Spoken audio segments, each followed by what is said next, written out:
Ndakafamba mu matambudziko, moyo wangu wakaremerwa. Ndakachema ndiri ndega, ndichida rubatsiro. Ndakasimudza maoko angu ndikati, Baba, ndinokumbira. Ndakaisuma kuna Mwari, nyaya yoyoi. Ndakaisuma kuna Mwari, nyaya iyo. Iye akanzwa kuchema kwangu. Ndakaisuma kuna Mwari, nyaya iyo. Nasi ndiri kupura. Ndakaisuma kuna Mwari, nyaya iyo. Akandipindura nerudo.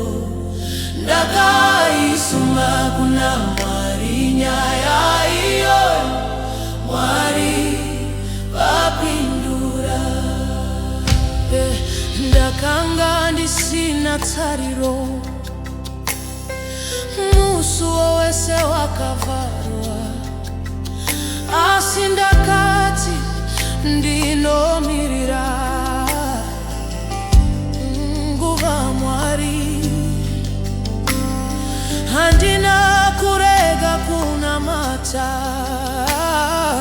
ndakaramba ndichitenda.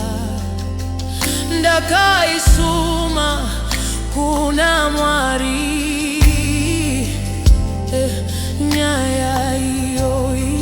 Ndakaisuma kuna Mwari, nyaya iyo.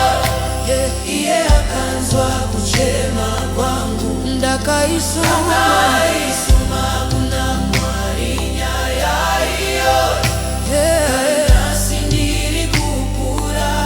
Ndakaisuma kuna Mwari, nyaya iyo. Akandipindura neru.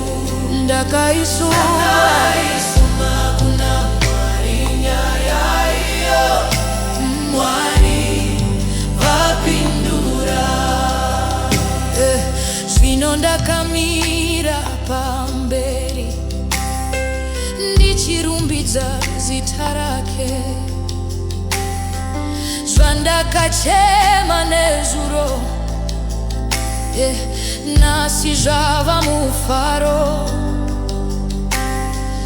Mwari havakanganwi vana, vanonzwa munyengetero. Ndakaisuma kuna Mwari,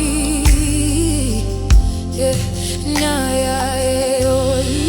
Ndakaisuma kuna Mwari, nyaya iyo. Iye akanzwa kuchema kwangu. Ndakaisuma kuna Mwari, nyaya iyo. Nasi ndiri kupura. Ndakaisuma kuna Mwari, nyaya iyo. Akandipindura neru. Ndakaisuma kuna Mwari, nyaya iyo. Mwari vapindura. Kana une mutsoro, uya nawo kuna Mwari. Sezwa ndaita ini, achakupindura. Ndakaisuma kuna